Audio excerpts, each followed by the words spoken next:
All right, the last section of chapter 2 is organic compounds. So we talked about inorganic, water, acids, bases, electrolytes. But now we want to also talk about organic compounds, which are carbohydrates, lipids, proteins, nucleotides, all located in your body. All right, so we have the concept of monomers and polymers. Each type of organic compound, carbohydrates, lipid, proteins, nucleic acids, consist of polymers built by monomers. Think of monomers as the building blocks. And so in each case, we want to know what the monomer is that we put together, that we add on to the chain to build up the polymer, which is the organic compound. So monomers are the single subunits combined to build larger structures by this concept called dehydration synthesis. That's a type of reaction. Hydrolysis is a catabolic reaction. Hydro, water, lysis, break apart, that uses water to break polymers into smaller subunits. So dehydration synthesis, we put monomers together and we lose water. Hydrolysis, we use water to break apart bigger polymers, right? So we can go in either direction based on what we're trying to do. Carbohydrates.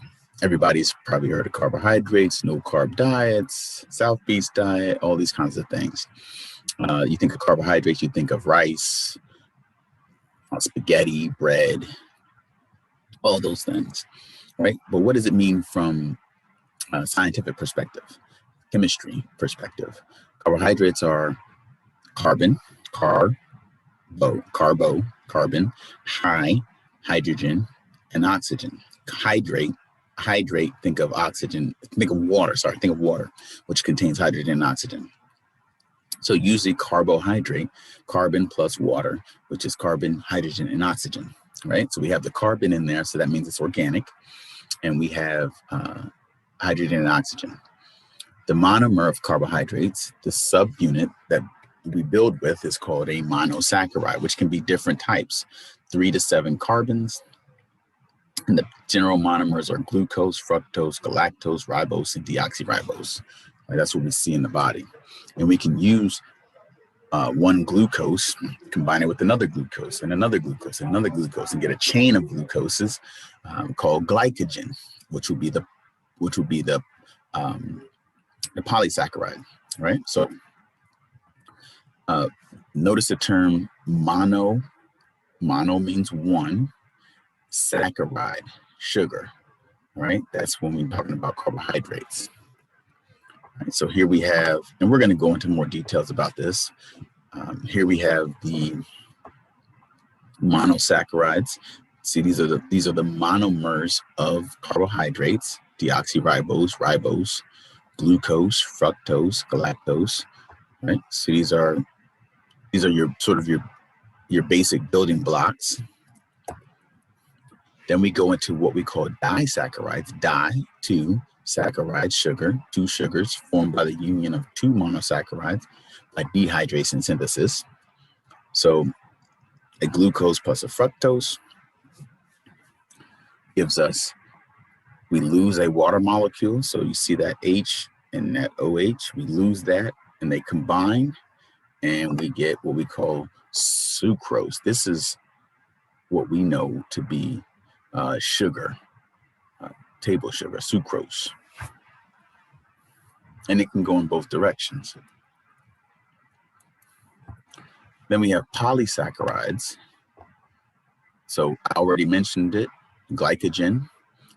You take a bunch of glucoses and combine them together by dehydration synthesis, and you get like a chain of glucoses, and that gives you a polysaccharide. Poly, more than 2. Saccharide, sugar, chain of sugars. Glycogen is a chain of glucose molecules, all linked together, bound together. And that's how your glucose is stored in your skeletal muscles and your liver cells. All right. And that's a diagram of polysaccharide, which are individual glucoses all bound together. Next, we have lipids. Lipids, think of fat, think of oils. Group of nonpolar hydrophobic molecules composed primarily of carbon and hydrogen, include fats and oils. Fatty acids are lipid monomers, 4 to 20 carbon atoms, may have none, one, or more double bonds between the carbons and the hydrocarbon chain. All right, so here's what we see when we see lipids. Saturated fatty acids. You probably heard of saturated and unsaturated. What does that mean? Saturated fatty acids, solid at room temperature, no double bonds between carbon atoms. That's the key, no double bonds. Saturated fatty acids, that means it has the maximum number of bonds that it could have. So carbon can bond with 2 other carbons and 2 hydrogens. There's no double bonds, right? You have as many hydrogens as you could possibly have in this hydrocarbon chain, right? Carbons are saturated with maximum number of hydrogen atoms, right? That's a saturated fatty acid joined by a carboxyl group on the end. You have mono unsaturated fatty acids, so generally liquid at room temperature. Has one double bond. Mono means 1 between 2 carbons in a hydrocarbon chain. So you have all these carbons are single bonded except for 1, which is double bonded. That means that we don't have the maximum number of hydrogens because of this double bond here. Therefore, you can't have a hydrogen here and can't have a hydrogen there because this carbon is double bonded. That's a mono unsaturated fatty acid. And then we have polyunsaturated fatty acid, which has multiple double bonds. Also liquid at room temperature, 2 or more double bonds in their carbon chain. Fat is not all bad, fat is not all good, right? I know that we think of fat, we think of, around the belly, the hips, the thighs. There are some good fats and there are some bad fats. Omega-3, good fat, flaxseed oil, fish oil, can't be made by humans. You eat it, it's polyunsaturated. That means there's multiple double bonds, has positive effects on your cardiovascular health. Bad, we have saturated fats, animal fats, also in palm and coconut oils. Saturated fats, no double bonds, it's bad. Can cause an increase in cardiac disease and risk and problems with your heart. And then we have the worst, which are the trans fats, produced by adding hydrogen atoms to unsaturated plant oils, partially hydrogenated oils. And these are not considered good for you. And a lot of places have cut out trans fats. So we don't want these in our body. We also have lipids, which are triglycerides. In the lipid category, we have triglycerides. And now we're going to get into the fat that most people think of when they think of fat. Triglycerides are 3 fatty acids linked by dehydration synthesis to a modified 3-carbon carbohydrate, glycerol. Right? So even though there's a carbohydrate in there, we don't put this in the carbohydrate category, put it in the fat category because we have this glycerol, which is a carbohydrate bound to 3 fatty acid chains. So that's why 3 the glycerol, triglyceride. Triglyceride, this is what we call fat. This is how fat is generally stored in your body. We also have phospholipids. Glycerol backbone. It's very similar structure. Glycerol backbone is in this blue circle. And 2 fatty acid tails and 1 phosphate head in place of 3rd fatty acid. Right? That makes you a phospholipid, and that's going to be very important in the structure of the cell. We're going to talk about in the next chapter. Phospholipids. right? So very similar to the triglyceride, except you only have two fatty acid chains, which is represented by these two yellow lines. You have the glycerol, and then but you also have this phosphate head. The important thing about these phospholipids is that it's amphiphilic. So it has a non-polar end, fatty acid chains, but also has a polar end. We'll talk about that more when we talk about the cellular structure.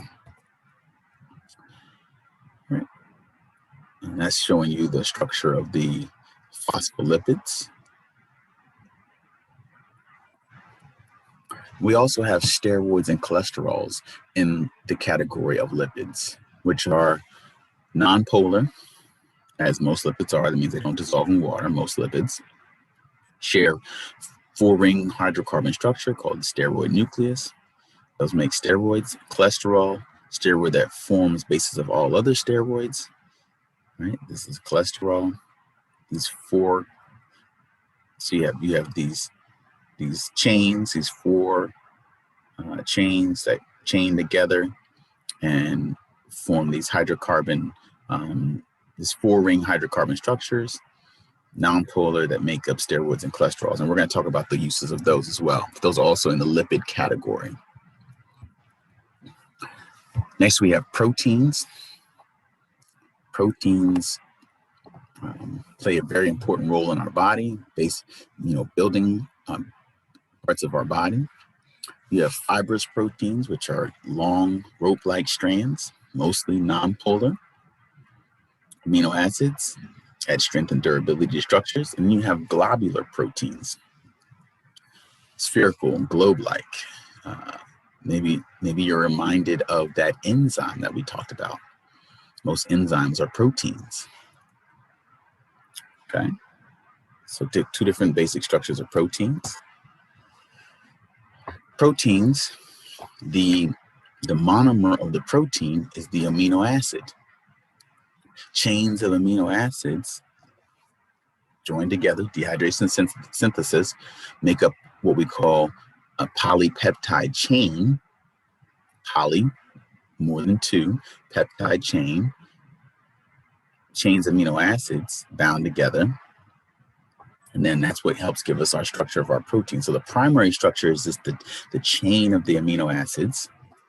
Then we have a secondary structure. Proteins can get very complex, which we're going to see that more and more as we go through this. There's a secondary structure to protein, which is one or more segments of the protein structure start to fold. So initially, you have just a chain of amino acids, the monomers bound together. These are your polypeptide chain. And then they start to fold the first time. That's your it makes your secondary structure, which can be an alpha helix, which can be a beta pleated sheet. That can be the two structures that can be formed because you have bonding by hydrogen bonds. Remember, we talked about hydrogen bonds giving water its curved structure. But that also can happen with proteins. Then it can go into a tertiary structure. So now that you have the secondary structure, now they can start bonding and folding again and go into a tertiary structure, three-dimensional shape of the polypeptide chain, twists, folds, coils, the secondary structure, which is also stabilized by hydrogen bonding. And then you can even go into a quaternary structure and multiple proteins connecting to other folded up proteins. So the polypeptide chain, more than one polypeptide chain in a specific arrangement, linking together with another one. And this is also very critical to protein function. So a protein starts off as a polypeptide chain, begins to twist, then begins to fold, twist, that's its secondary, begins to fold on itself, that's its tertiary, and then it can also link and bind to other proteins, that's its quaternary structure. And that's going to be very important in how proteins function in our body. And then we also have the breaking down of protein. And this is why your body's temperature, notice, the temperature inside your body, 98.6 degrees. And during the coronavirus epidemic, They were taking people's temperature everywhere, at work, if you go into a restaurant. But temperature is very important because if your temperature changes too much, your proteins can denature, can lose their shape, and they need their shape and their binding to be able to function as enzymes, for instance, to make reactions in your body happen. So if your temperature changes too much, or if your pH changes too much, remember we talked about acid base. If your pH changes too much from that 7.34, 7.4 range, your proteins can start to denature. That means lose shape. And if they lose their shape, then they don't function the same. Remember the enzyme and the two substrate, the two reactants fitting in the enzyme? Well, if the protein doesn't have that shape that it's supposed to have, those enzymes, those two reactants don't fit into that protein, and therefore they don't react. And so changing your body's temperature, changing your body's pH, or as you see here, exposure to certain chemicals can cause your proteins to denature in your body, therefore causing reactions in your body not to happen, and you will not last long, right? And what happens is basically you disrupt the hydrogen bonding and the ionic interactions that stabilize the structure and the function of that protein. And then we have nucleotides and nucleic acids. Nucleotides are the monomers of nucleic acids. Named for abundance in nuclei of cells, make up genetic material. All right, so we have the nucleotide structure, which is a nitrogenous base with a hydrocarbon ring structure, 5-carbon pentose sugar. We talked about ribose and deoxyribose, those are carbohydrates. And we have a phosphate group similar to the phospholipids.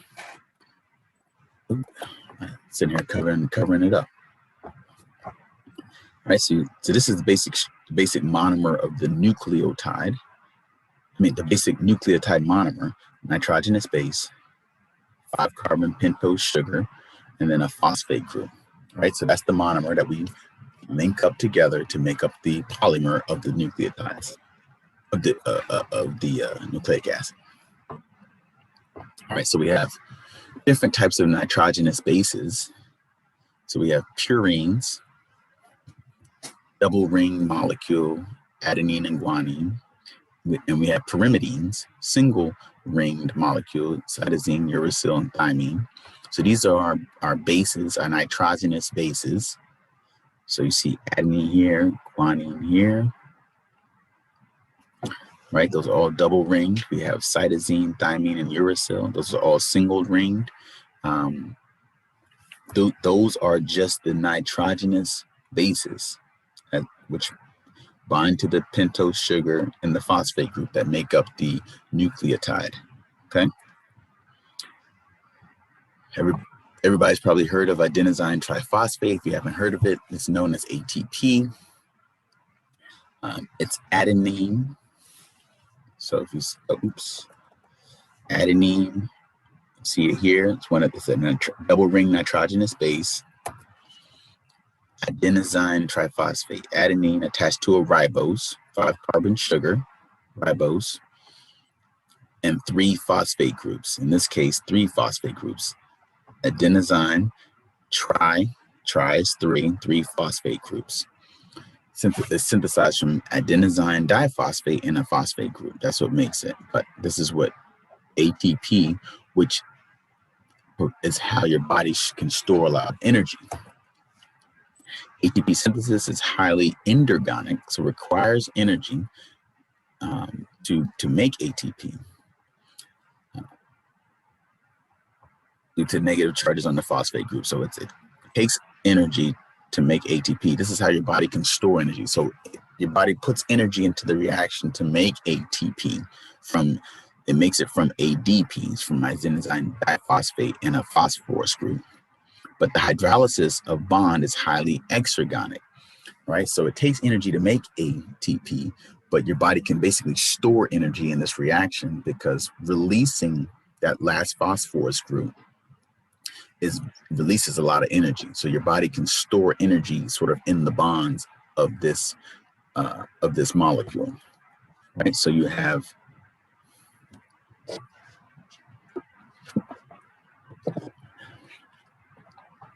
ADP requires energy to make ATP.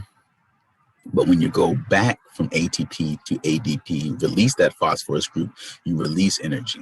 So your body can use this to store energy temporarily and then release energy as necessary.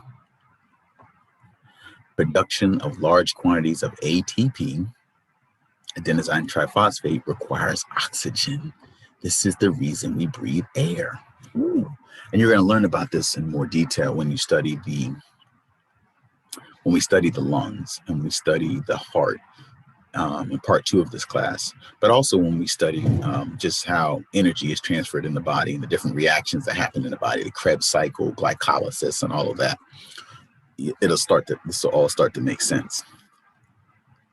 DNA, another important molecule in the body, extremely large molecule in every cell, contains long chains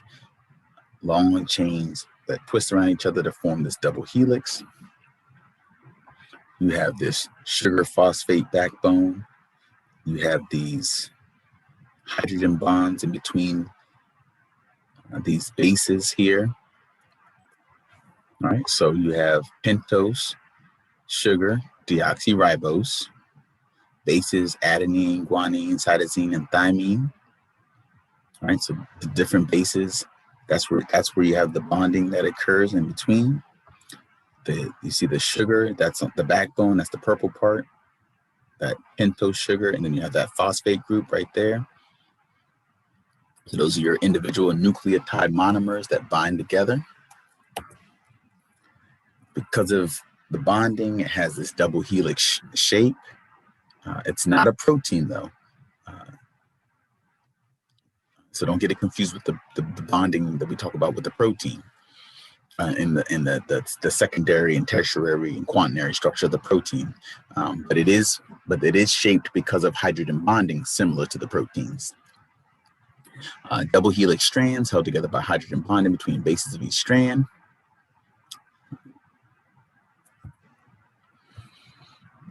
And this is just telling you a little bit more about the structure of DNA, and it exhibits complementary base pairing. So purine A, the purine, always pairs with the pyrimidine T, and the G, purine G, always pairs with the pyrimidine C. So A double bonds to T, and C always triple bonds to G. And that's the bonds that we have. And so you'll see an A, every time you see an A on this side, you see a T on this side, you see a T on this side, you see an A on this side, and same thing with the C and the G. They bond to each other. You'll never see an A bound to a G. You'll never see a T bound to a C. RNA, very similar to DNA, except for it's a single strand nucleotide. RNA moves between the nucleus and the cytosol. We'll talk about that. And it actually plays a role in the process of making proteins. But RNA contains a pentose sugar called ribose. Remember, DNA, the pentose sugar, is called deoxyribose, but RNA is called ribose, so it's a little bit different backbone. RNA contains uracil instead of thymine, right? So, but still pairs with adenine, but that thymine still, that uracil pairs with the adenine. All right, so with RNA, you'll see a single strand. We don't have the double-stranded. And you'll see, instead of thymine, you'll see uracil. So you'll see U. So these are the bases, the nitrogenous bases of RNA. And we're going to talk about that in more detail when we get to talking about how protein is made in the body. Right? RNA, we have these two terms, transcription and translation. So transcription happens when RNA copies recipe for a specific protein. So when we're talking about DNA, so your DNA we talked about it as the phosphorus group, pentose backbone, and a nitrogenous base. The code that's in DNA, the code of bases, of nitrogenous bases, that's a code that codes for a specific gene. Now, your DNA is a whole bunch of DNA in your body, but for a specific gene, we just need a certain strand of it coded. And we're going to talk about that whole process in more detail. But when we copy the code of one part of that DNA, what happens is we have transcription. So we copy the code of one section of DNA. That's the section we need for a specific gene. We copy that and make a strand of RNA. That's called transcription. And then that RNA travels out of the cell and goes to what we call a ribosome, which we're going to talk about in more detail later in another chapter. And that code of RNA gets translated into amino acids, which bind together and make a polypeptide chain, which give us our protein. As translation happens outside of the nucleus in a different part of the cell. So we're going to talk about these in more detail, but so DNA going to RNA is transcription. We're copying a section of DNA, that's transcription. RNA going to protein, when we actually make the protein, is called translation. Taking a specific section of RNA, taking that piece of RNA and translating that whole piece into a specific protein, which a chain of polypeptides, translation. So it may sound confusing right now, but we'll revisit this subject. Okay. And that's nucleotides and nucleic acids.